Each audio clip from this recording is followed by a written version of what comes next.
In this video, we'll introduce the concept of voice leading, which is also known as part writing.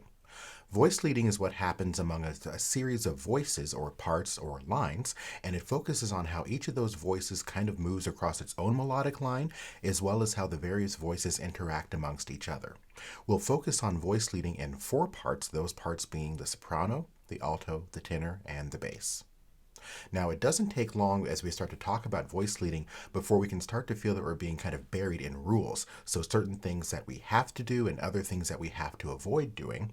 And I think in order to kind of keep perspective, it helps to recognize that our goal is that the voices should coordinate to form a compelling harmonic motion across a chord progression, but that each voice should also kind of exhibit its own sense of independence and coherence as it moves along its own melodic line. And that may sound familiar from our study of species counterpoint, of course, the context here being within four voices rather than just two voices. Because our voice leading work is typically presented in written form, I want to talk about how we set up our manuscript. For the purposes of theory study, we typically represent the four voices on a grand staff.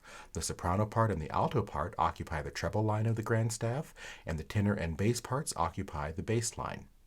If we're using a time signature, the time signature will appear on each staff, but only in the first system.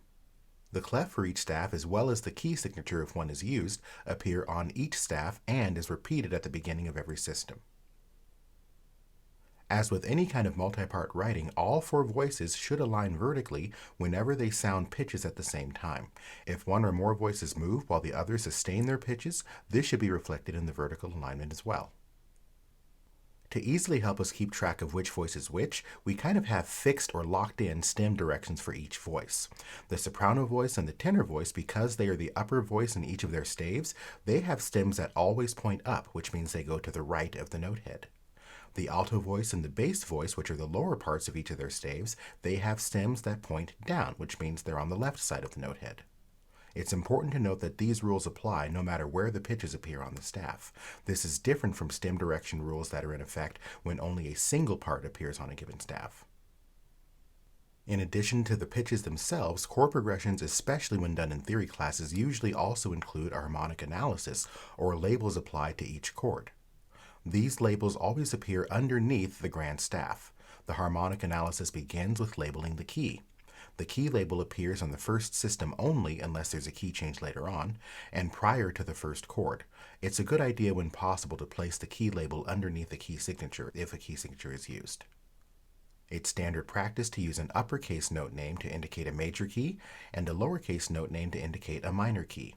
If you're worried about clarifying this distinction in your handwriting labels, you can alternatively follow the note name with a capital M for major keys or a lowercase m for minor keys. In any case, follow the key label with a colon. The actual chord labels themselves are represented by the corresponding Roman numerals, so harmonic analysis at its most basic level is also known as Roman numeral analysis. Roman numeral labels should align vertically with the chords being analyzed. In other words, each label should appear directly underneath their respective chord. As we've mentioned in previous discussion on diatonic chords, we use upper or lowercase Roman numerals based on the quality of the chords we're analyzing. If a chord is augmented or any flavor of diminished, we'll also include the appropriate indicator in superscript just after the Roman numeral. Finally, it is critical that we include the appropriate figured bass symbol for any chord that is not a root position triad. So the purpose of this video is just to give you a basic introduction to kind of what voice leading is and sort of what it looks like in writing. As we continue forward in theory study, we'll look at increasing levels of sophistication as we explore the art and kind of the science of four-part writing.